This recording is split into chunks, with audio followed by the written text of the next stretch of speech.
Ang Department of Justice naman hiniling ng whole departure order laban kay Charlie Atong Ang. Pinuntahan ng mga otoridad ang address ni Atong Ang sa Pasig at kanyang umunong farm sa Lipa, Batangas para isilbi ang arrest warrant mula sa Santa Cruz, Laguna RTC pero hindi siya nakita roon. Balitang hatid ni John Consulta. Mga alas 2 ng hapon na magtungo ang PNP-CIDG sa address ng negosyanteng si Charlie Atong Ang sa Pasig City para isilbi ang arrest warrant na inilabas ng Branch 26 ng Santa Cruz, Laguna Regional Trial Court. Noong una, hindi agad pinapasok sa nasabing bahay ang mga tauhan ng CIDG. Ito warrant of arrest. We will implement it whether you like it or not. Guard, we'll be giving them 10 minutes. Kung ayaw nila tayong pagbuksan, i-implement natin yung warrant of arrest. Pati sila aarestuin namin. Maya-maya, naglatag na ng hagdan ang mga polis. Palabasin mo na ulit. Ilang sandali pa, dumating ang isang nagpakilalang abogado ni Ang. Attorney Acosta. Ma'am, Yes po. ma'am. Yes po. Colonel Giagi from CID. Hold on. Can I just come in first before you go in? Please? Thank you. I hope we have an orderly conduct here, okay? Pagkalipas ng ilang minuto, Nagpakilala naman kami, maliwanag yung pakay namin. Dito yung registered address niya. Pinakita namin yung warrant of arrest. So, andito lang yung abogado nila. I'm giving them 10 minutes, sir. With or without their consent, papasukin ko. Dadalhin ko pati yung lawyer nila. Pati lahat ng tao na nasa loob for obstruction of justice. Sir, last 5 minutes po, ma'am. kalaunan, pumayag din ang abogado ni Ang na papasukin ang mga pulis. Meron naman tayong body-worn camera, meron pa tayong alternative recording devices. I will assure you, nothing will happen. All right. May I get the list of all who will be coming inside, please? And may we ask for the IDs also, please? Ma'am, pinapatagal lang natin ang ano, ma'am. Hindi naman. I just want to Pag-implement make sure na everything is in order. Halos isang oras din sa loob ang 4 na pulis at isang taga-barangay pero bigo silang matuntun si Ang. Gayunman, tinanggap ng abogado ni Ang warrant of arrest. Sa to say, wala po tayong nakita dito. Hinalughog po natin lahat ng pwede niyang pagtaguan, no? Mula sa basement up to the highest floor. Even yung rooftop is inakyat namin. So wala tayong nakita as to presence ni Charlie Atong Ang. Pinuntahan naman ng NBI ang umano'y farm ni Ang sa Lipa, Batangas. So meron kaming warrant of arrest dito ng issue ng Branch 26 ng Santa Cruz, Laguna para sa kay Charlie Chu Hai Ang alias Atong Ang. Una nilang pinasok ang isang malaking bahay sa may gate ng compound. Inisa-isa ang mga kwarto pero hindi nakita si Ang. Hindi rin siya nakita sa isang malaking gusali sa compound. Mahigit 30 hektarya ang lawak ng property ni Ang. At sa pag-iikot ng mga ahente sa loob, nakita ang mga alagang panabong na manok, 2 helipad at malawak na open ground. Pero walang nakitang Atong Ang doon. Hindi bababa sa 4 na warrant of arrest ang inilabas ng Branch 26 ng Santa Cruz, Laguna Regional Trial Court laban kay Atong Ang. Para yan sa isang kaso ng kidnapping with homicide at 3 kaso ng kidnapping and serious illegal detention. Kaugnay na pagkawala ng 19 na sabongerong hindi na nakita matapos magsabong sa arena na pagmamay-ari ni Ang sa Santa Cruz, Laguna. Nakasaad sa mga warrant of arrest na walang bail ang mga kasong ito. Ipinaaresto na rin ang 17 iba pang kapwa-akusado ni Ang. 9 na pulis na dati nang nasa restrictive custody ng PNP ang itinurn over sa CIDG. Naaresto naman na ang 8 sibilyang co-accused ng mga security personnel at empleyado sa sabungan ni Ang. Si Ang na lang ang hinahanap ng mga otoridad. Ayon sa DOJ, walang record ng Bureau of Immigration na lumabas ng bansa si Ang. Hihilingin daw nila sa korte ang paglalabas ng whole departure order laban kay Ang. Nauna lang naglabas ng ILBO o Immigration Lookout Bulletin Order ang DOJ para ma-monitor ang posibleng paglabas nito sa bansa. Tuloy naman ang malawakang manhunt operation ng pulisya. I ask Mr. Atong Ang to peacefully surrender na lang. We have several ongoing ngayon ng manhunt. There are several properties niya po in Metro Manila as well as in Region 4A na ongoing yung ng tauhan namin. Gagawin lahat ng kapulisan para hanapin at iserve itong warrant of arrest laban kay Charlie Atong Ang. Iginit naman ng kampo ni Atong Ang na inosente ang negosyante at tinawag na premature o hilaw ang desisyon ng Santa Cruz RTC na ipaaresto siya. Sa isang pahayag, sinabi ng abogado ni Ang na nagbase umano ang korte sa di kompleto at one-sided na impormasyong ibinigay ng DOJ nang di nila tinitingnan ang counter affidavits at ebidensya ng mga respondent. Labag-an nila ito sa konstitusyon at karapatan ni Ang. Gagawin daw nila ang lahat ng legal na hakbang para harangin ang arrest warrant. Ikinalulungkot nila na hinayaan ng DOJ na manipulahin sila ng whistleblower na si Julie Dondon Patidongan. Wala pa nilang pisikal na ebidensyang ipinipresenta at nagbase lang umano sa pahayag ni Patidongan. Sa mga kasong isinampa sa Santa Cruz, Laguna RTC, nakasaad na ang mga akusadong pribadong individual at mga police officers ay nagsabwatan para dukutin, ikulong at patayin ang mga biktima. Sa resolusyon ng prosecution panel kaugnay sa missing sabongeros, sinabing naipakita sa sworn affidavit ng mga kapatid na Patidongan na sa pagitan ng April 2021 hanggang January 2022, dinukot ang mga sabongero sa Santa Cruz, Laguna, Lipa City, Batangas, Manila Arena at San Pablo City sa Laguna. Ayon sa resolusyon ng DOJ, inakusahan ang mga nawawala na nandadaya sa sabong. May ilang eyewitness accounts daw na pagkatapon umano sa mga katawan ng mga sabongero sa Taal Lake. Sinasabing nasa 34 ang nawawalang sabongero mula 2021 hanggang 2022. May iba pang kaso na nakasampa sa Branch 29 ng San Pablo City, Laguna RTC at sa Lipa City, Batangas RTC. We now speak to Police Major Helen De La Cruz, CIDG's Public Information Officer. Good evening and welcome to The Big Story. Good evening, Ma'am Seth, Ma'am Son, and Ma'am Pauline, and to all the televiewers of The Big Story. Good evening po. Yes, may we have an update on the search for Atong Ang? Kamusta na po? Yes, ma'am, good. As of 4 p.m. today, January 14, 2026, we already accounted 17 accused out of 18. Isa na lang po ang ating hinahanap, si Mr. Atong Ang. So The 17 ay arestado na po. Arestado na, hindi po sumuko sa inyo?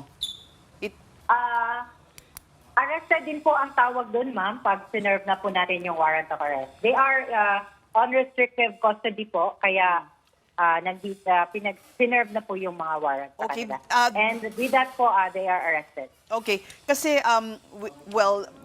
based on what we aired just now, isa pa yung this is a police officer, no, who was the last to be served the warrant. Sino po yung officer na ito?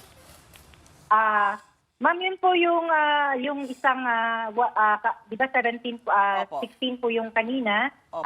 As of 4 p.m. po ay accounted na rin po yung isa nating police officer. So si Atong Ang na lang po ang hindi pa arestado? Yes, ma'am. Tama po. Okay. Any indications po na baka umalis po siya ng bansa? Thus far, ma'am, there is no indication na nakaalis na po siya ng bansa. Ang ating pong proper authorities on sa mga paglipad, sa pag-alis ng bansa ay nagpahayag na po na wala naman pong records of travel. And thus far, ma'am, wala po kaming na tayong nakikitang indication. Opo, pero meron namang backdoor. I mean, this is a man of means. Marami po siyang paraan na pwedeng tumakas. Yes, ma'am. The authorities are now alerted nationwide kasi nakalabas na po ang warrant of arrest. And alam na po nila, pag cited po, ay pwede pong arrestuhin. And to clarify, Major, before lumabas yung arrest warrant today, hindi naman minamanmanan or you're not keeping abreast of, spot check kung nasaan si Mr. Ang para, masigurado lang na alam natin yung whereabouts niya at any given time. Ma'am, sinabi na po ng ating director na he's still in the Philippines kanina po. Okay. Well, I'm sure you also saw the statement of his attorney, Attorney Villarreal, no? Ang sinasabi niya kasi na ang basihan lang daw po ng pag-aresto kay Atong Ang at dun sa mga kasamahan niya ay based solely dito sa affidavit or sa kwento ni Julie Dondon Patidongan. Meron bang additional evidence na kayong nakalap na baka hindi lang namin nabalitaan bago kayo maglabas nitong arrest warrants? Ma'am, for information po, the basis of the arrest is the warrant of arrest. And the warrant of arrest po ay a valid order sa lahat po ng law enforcers. Ito po ay order ng court. Sila po ang nagutos sa amin na hulihin po. So meaning the court found probable cause to issue these warrants, right? Yes, ma'am. Major, sumampa po sa korte yung sinampang reklamo, demanda ng prosecution service. That is why the warrant was issued po. At Major, since hindi naging successful yung pag-serve ng arrest warrant kay Mr. Atong Ang sa Pasig City, ano pa po bang mga properties ang tinitignan ng CIDG? Yes, ma'am. Ongoing po ang ating manhunt operation. The dedicated tracker teams ay deployed as of the moment. Hindi po titigil. Relentless po ang ating tracker team to pursue and arrest po ang natitira natin accused. Saan pa po kayo titingin, Major? Hahanap? Ma'am, yun po sa mga known po namin na mga properties. Hindi lang natin i-disclose pero nakamanman na po sa lahat ng addresses na mga properties na nabigay na po at Madami ba? napag-alaman. Madami bang properties, Major? Baka you can give us a number lang. Ma'am, I cannot give the exact count pero marami-rami naman po, ma'am. Considering po na kilala naman po natin yung ating accused.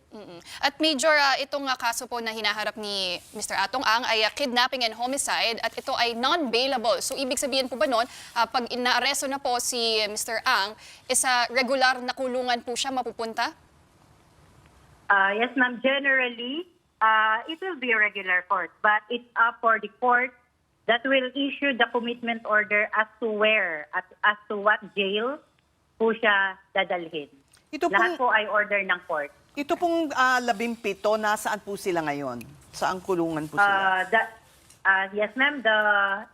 They are all in the CIDG po.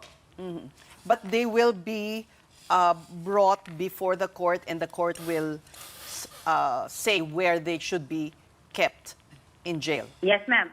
That's correct po. The process would be, after the arrest, the warrant of arrest will be returned to the court of origin who issued the warrant of arrest. Meaning, ipapaalam natin sa korte na, ma'am, honorable court, na-aresto na po namin, nasunod na po namin ang inutos niyong paghuli sa kanila, kaya nire-return natin, yun ang tawag doon, to inform the court that the accused are already arrested.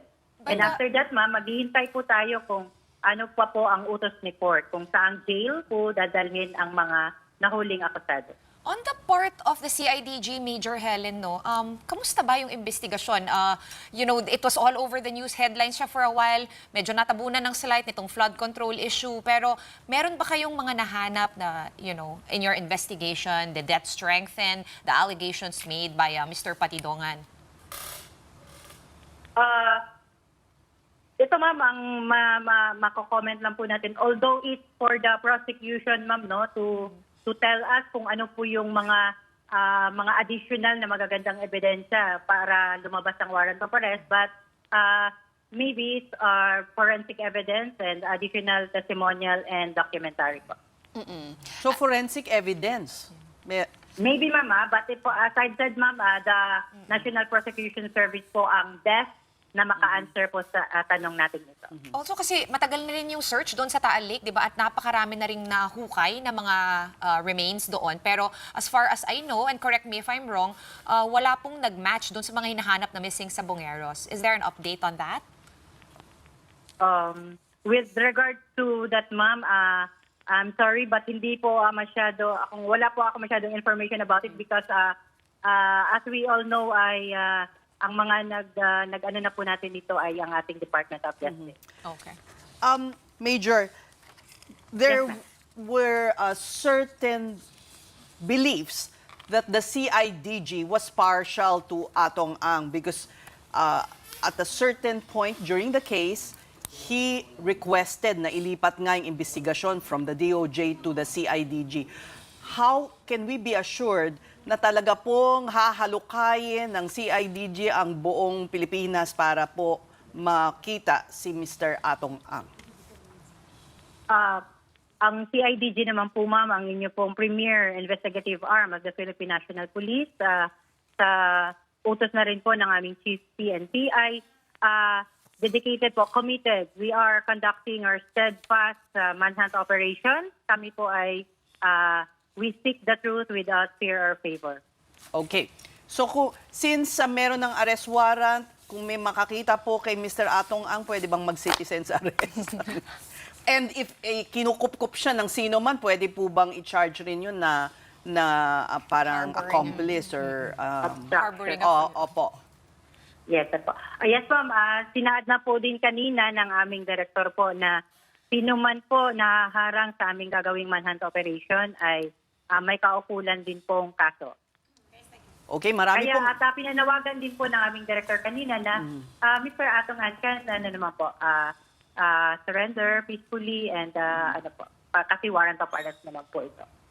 Okay, marami pong salamat sa inyong oras, Major Helen De La Cruz, CIDG Public Information Officer. Gangster, you know, we do that better than anybody. I bet you got it twisted, you don't know who to trust. So many player hating niggas trying to sound like us. Say they ready for the front, but I don't think they know it. Straight to the depths of hell is where them cowards going. Well, all you still down, nigga, holler when you see me. And let these devils be sorry for the day they finally free me. I got a caravan of niggas every time we ride. Hitting motherfuckers up when we pass by. Until I die, live the life of a boss player. Cause even when I'm high, fuck with me and get crossed later. The